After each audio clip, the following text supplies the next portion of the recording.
Pireezidaantiin Ameerikaa Doonaald Tiraamp miidiyaa News Nation irratti ba'uun iccitii sodaatamaa fi ajajaa lafa jalaa dabarsee tokko ifatti saaxilee jira. Tiraamp ija isaa kaameraa irra kaa'uun yoo Iraan na ajjeesuuf yaaltee yoo hooggantoonni Iraan dhiiga kiyya barbaadan ani biyyattii guutuu lafarraa naqaam jechuun aadatee jecha laayyootti dubbatame miti labsii badiisaatiin maaliif Tiraamp amma kana dubbate nutis iccitii fi sababa dhaadannoo du'aa kanaa qabannee jirra. Yeroo Washington FM Tel Aviv marii waraanaa xumuraa irra jiranitti Iraan garuu kaardii dhumaa kan addunyaa guutuu raasuu danda'u gabatee siyaasaa irratti darbattee jirti. Oduun gabaasa iccitii Reuters fi miidiyaalee mootummaa Iraan irraa akka saaxiluutti koreen nageenyaa biyyaalessaaf dhimma alaa paarlaamaa Iraan akeekkachiisaa seenaa keessatti takka dhagaameen beeknee dabarsee jira. Yoo pireezidaantiin Ameerikaa Doonaald Tiraamp yookaan humni kamiyyuu hoogganaa olaanaa keenyaa Ayatollah Khaameeneey irratti xiyyeeffatee deebiin keenyaa waraanaa idilee miti deebiin keenyaa Fatwaa Jihaadaa labsuudhaan jedhanii jiru. Nutis bal'ina isaa qabannee jirra.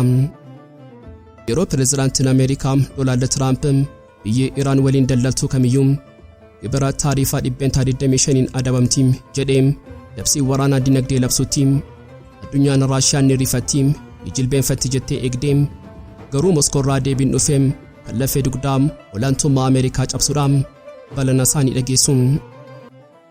Oduun gabaasaa Bloomberg FM masaraa pireezidaantii Faransaay irraa ammoo wangurii namaa amanuu dadhabuudhaan Faransaay ishee humna waraanaa Awurooppaa taatee tarkaanfii seenaa keessatti dhowwamaa ture tokko fudhattee jirti.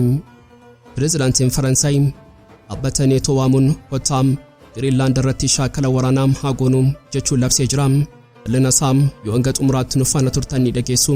Qophii keenyaa laayik gochuun jalqabaan affeerraa keenyaa yeroo maraati. Yooyaam Shamaar Kafuuni kabajamtoota dhaggeeffattoota keenyaa kun Oromiyaa 24 Newsdha. Kanneen chaanala YouTube keenyaa faaraa taatan subscribe gochuun maatii keenya ta'aa.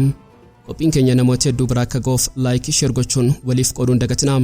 Hanga xumuraa qophii keenyaatti turtii gaarii.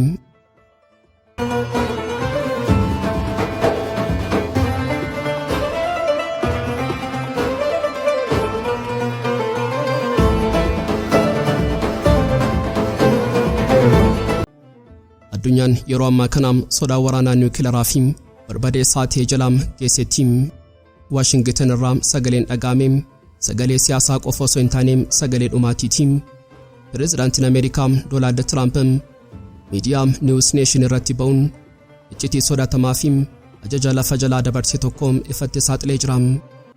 Tiraamp ija isaa kaameraa irra kaa'uun yoo Iraan na ajjeesuuf yaaltee yoo hooggantoonni Iraan dhiiga kiyya barbaadan ani biyyattii guutuu lafarraa naqaam jechuun aadatee jecha laayyootti dubbatame miti labsii badiisaatiin Tiraamp itti dabaluun ajajni kiyya ifaadhaam yoo wanti xiqqoo uumamee Iraan daaraataatti jedhee iccitii fi sababa dhaadannoo du'aa kanaa haa qorannu.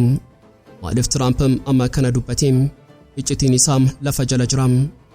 Ministeerri haqaa Ameerikaa fi FBI'n torbanoota darban keessaa shira Iraan Tiraampiin ajjeesuuf xaxxee kan filannoo duraa fi boodaa raawwatamuuf ture fashaleessuu isaanii saaxilanii jiru. Tiraamp kana beekuun aariin boba'aa jira.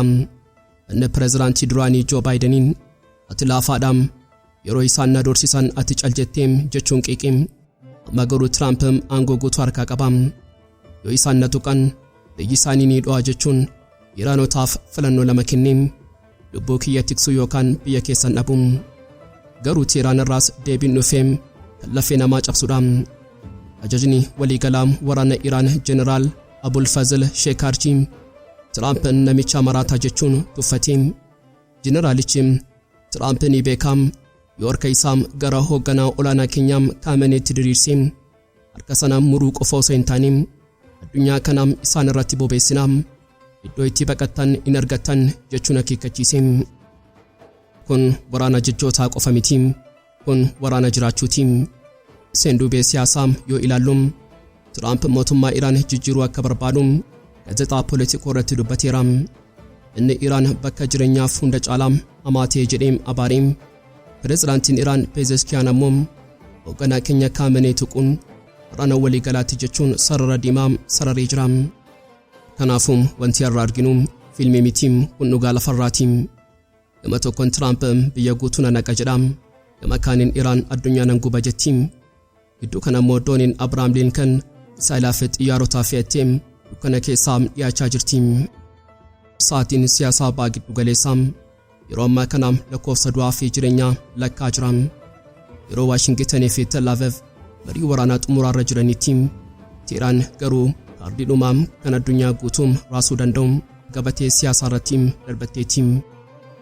Oduun gabaasa iccitii Rooyitersii fi miidiyaalee mootummaa Iraan irraa beem akka saaxilutti koreen nageenyaa biyyaalessaaf dhimma alaa paarlaamaa Iraan akeekkachiisaa seenaa keessatti takka dhagahamee hin beekne dabarsee jira. Yoo pireezidaantiin Ameerikaa Doonaald Tiraamp yookaan humni kamiyyuu hoogganaa olaanaa keenyaa Ayatollah Khaameeneey irratti xiyyeeffate deebiin keenyaa waraanaa idilee miti deebiin keenyaa Fatwaa Jihaadaa labsuudha. Iccitii fi ulfinaa jecha kanaa yeroo ilaallu waraanni idilee daangaa qaba, loltoota qaba, ajaja qaba. Garuu Fatwaan Jihaadaa daangaa hin qabu. Iraan addunyaa akeekkachiisaa jirti. Yoo hoogganaa keenya tuqxan nuti waraanaa biyyaa qofa osoo hin taane waraanaa addunyaa Islaamaa isin irratti bansiisna. Labsiin paarlaamaa Iraan kun ergaa ifatee dabarsa. Loltoonni Islaamaa addunyaarra jiran hundi Ameerikaa fi Israa'el irratti akka ka'an ajajni amantii ni darba. Tiraamp Netanyaahuu qofa osoo hin taane basaasota warra dhiyaa guutummaatti naayisee jira. Sababiin isaa waraana lafarratti xiyyaaraan rukutuu dandeessa. Garuu amantii fi onnee namaa xiyyaaraan rukutuu hin dandeessu. Akeekkachiisni kun kan dhufe tasa miti. Guyyoota muraasa duraa Tiraamp amma yeroon Iraaniif hooggansa haaraa itti barbaannu geera jechuun dubbatee ture. Iraan ammoo kana jechuun hoogganaa keenya ajjeesuu yookaan fonqolchuu jechuudha jechuun hiikkatee. Kanaafuu Tiraan madaallii waraanaa jijjiiruuf dhimma siyaasaa gara dhimma amantiitti ol guddistee. Khaameenee mataan isaas Tiraamp nama yakkamaadha. Nuti waraana hin barbaannu garuu yoo tuqamne yakkamtoonni kun addunyaarraa ni haxaamu jechuun dhaadate. Wanti addunyaa caalaatti shakkii keessa galche ammoo sochii doonii xiyyaaraa baattuu gudditti Ameerikaa USS Abrahaam Lincolniti. Gabaasni Associated Press akka mirkaneessutti dooniin kun galaana kibba Chaayinaa irraa kaatee Singaapur qaxxaamurtee galoo malaakaa keessa darbitee gara ba'a giddu galeessaa fiigaa jirti. Iccitiin sodaatamaan doonii kun yeroo galaana kana qaxxaamurtu mallattoo ishee cufattee boksaan socho'aa jirti. Tiraamp nagaa soos dooniin kun meeshaa waraanaa fe'attee dhufuun ishee waraanni kan hin hafne ta'uusaa akeekam. Jeneraalonni Ameerikaa Tiraampiin humna gahaa osoo hin qabaatiin Iraaniin hin tuqin jechuun gorsanii turan. Amma humni sun doonii Abrahaam Lincoln dhufaa jira. Kanaafuu Iraan yeroo ammaa kana karaa tokkoon fatwaa qopheessaa karaa kaaniin ammoo misaayila qopheessaa diina ishee eeggachaa jirti. Xumura irratti wanti har'a arginu jijjiirama sirna waraanaa addunyaati. Iraan biyya misaayila qofaa qabdu miti. Isheen biyya ayidooloojii yookaan ilaalcha jabaa qabdudha. Ameerikaan doonii fiduu dandeessi, Israa'el teknooloojii qabaachuu dandeessi, garuu Fatwaa Jihaadaa waraana idileetiin injifachuun ni danda'ama. Deebiin isaa salphaa miti. Ba'a giddu galeessaa keessatti callisni amma jiru kun nagaa osoo hin taane muddama bubbee badiisaa duraati. Torbanoota dhufan keessatti yeroo dooniin Lincoln Iraanitti dhiyaatuu fi yeroo paarlaamaan Iraan murtoo isaa cimsatu addunyaan seenaa haaraa tarii seenaa dhiigaan barreeffamu arguuf qophiidha. Yeroo Tiraan humna waraanaa ishee daangaarraa kuustee diina laam eeggachaa jirtutti teessoo biyyattii ammoo tarkaanfii qulqulleessuu hamaa fi iccitii ta'e geggeessaa jirti. Oduun gabaasaa basaasaa tasniimii fi ragaan dhaabbata mirgoota namoomaa irraa beem akka saaxilutti mootummaan Iraan mormitoota nagaa qofa osoo hin taane humnoota riphee lolaa kanneen magaalota gurguddoo keessatti meeshaa waraanaa hidhatanii socho'an kiyyootti galcheera. Har'a qofa magaalota akka Isfaan, Dimashqii fi Khoraasaan Rasaazii keessatti namoonni meeshaa waraanaa gurguddaa hidhatan kanneen hooggantoota fitnaa jedhaman to'annoo jala oolanii jiru. Iccitiin as keessa jiru namoonni kun mormitoota idilee miti. Isaan deeggartoota sirna mootii durii kanneen basaasaa alaan hoogganaman ta'uu isaaniiti. Mootummaan manneen bunaa 60 ol kanneen intarneetii dhokataa fayyadamanii odeeffannoo dabarsan cufsiisee jira. Kun tarkaanfii dijitaalaa isa dhumaati. kaartaa siyaasaa addunyaa irratti sararri diimaan haaraan sararamee jira. Sararri kun daangaa biyyoota qofa osoo hin taane daangaa abbaa irrummaa dinagdee fi diddaa birmadummaa gidduu jirudha. Yeroo pireezidaantiin Ameerikaa Doonaald Tiraamp biyyi Iraan waliin daldaltu kamiyyuu gibira taarifa 25% adabamaa jechuun labsii waraanaa dinagdee labsetti addunyaan Raashiyaan ni rifatti jilbeenfatti jettee eegdee garuu Moskoorraa deebiin dhufeem kan lafee dugdaa olaantummaa Ameerikaa cabsuudha. Ministeerri dhimma alaa Raashiyaa Sergey Lavrov jajabaan kaameraa duratti ba'uun nuti sababa Iraan waliin daldalaa itti dhaabnu tokko iyyuu hin qabnu. Ameerikaan yoo barbaadeem gibira keessum barbaadeem qoqqobbii atoltum nuti garuu waan biyya keenyaaf malu ni hojjenna jechuun dorsisa Tiraamp gara waraqaa gatameetti jijjiireen. Iccitii fi sababa jabina Raashiyaa kuneessaa dhufeem Tiraamp amajjii 12 labsii kana yeroo baasuun kaayyoon isaa Iraaniin addunyaarraa kutuu fi dinagdee ishee hudhuuf tureem. Garuu Tiraamp waan tokko dagatee jira. Raashiyaan mataan ishee waggotaaf qoqqobbii Ameerikaa jalaa jiraattee dandamachuu isheedha. Lavrov iccitii kana saaxilee jira. Nutii fi Iraan sirna maallaqaa addunyaa kan Ameerikaan to'attu keessaa baanee sirna mataa keenyaa ijaarranneerra. Kana jechuun Tiraamp gibira 25% jedhu sana hojiirra oolchuu kan danda'u yoo biyyoonni sun doolaara Ameerikaaf fayyadaman qofa. Garuu Raashiyaa fi Iraan iccitii maallaqaa biyya keessaa fayyadamuu eegalanii jiru. Gabaasni miidiyaalee akka saaxilootti pireezidaantiin Raashiyaa Vladimir Puutinii fi pireezidaantiin Iraan Masuud Pezeshkiyan waliigaltee michummaa tarsiimoo mallatteessanii jiru. Waliigalteen kun waraqaadhaan ittisaa waliin qabaachuu baatus ifa jala garuu ittisaa dinagdee cimaa qaba. Iccitiin isaa Raashiyaan Iraan keessatti piroojektota ijaarsaa bu'uuraalee zayitaa fi gaazii irratti investimentii guddaa gochaa jirti. Haalaa kanaatiin Iraan ammoo teekinooloojii fi misaayilaa akkasumas diroonii waraana Yuukireen keessatti barbaachisu Raashiyaaf dhiyeessiteetti. Wanta addunyaa caalaatti dinqisiisee tooftaa loojistiksii isaaniiti. Raashiyaa fi Iraan karaa galaanaa isa dooniiwwan Ameerikaa fi Israa'el irra naanna'uu dhiisan karaa lafoo fi karaa galaanaa Kaaspiyaan fayyadamuu eegalanii jiru. Karaan kun North South Transport Corridor jedhama. Iccitiin karaan kun qabu dooniin Ameerikaa tokkollee achi seenuu hin danda'u. Kanaafuu daldalli Raashiyaa fi Iraan ija Tiraamp jalaa dhokatee nagaan gaggeeffamaa jira. Tiraamp gibiraan hanqaa jedhee yeroo dhaadatu isaan garuu lafa jalaan doolaara dhiisanii daldala gaggeessaa jiru. Seenduubee seenaa yoo ilaallu Raashiyaan yeroo waraanaa guyyaa 12 sana keessaa Iraaniif deeggarsa waraanaa kallattii kennuurraa of qusatee turte. Kuniin ariitii Iraan keessatti uumee ture. Garuu amma Lavrov goggora darbee sirreessuuf murteessee jira. Sababiin isaa ifadha. Yoo Iraan kuftee Raashiyaan kophaa isheefti. Ameerikaan Iraaniin kuffisee ittaan sun Raashiyaa irratti xiyyeeffatti. Kanaafuu Moskoon Iraanin tiksuun of tiksuudha jettee amantee jirti. Dhiphina kana keessatti Tiraamp biyyoota akka Chaayinaa fi Raashiyaa doorsisuun caalaatti akka isaan tokkooman gochaa jira. Lavrov Ameerikaan nagaa daldalaa booressaa jirti. Kanaafuu nuti carraa biraa barbaadanna jedha.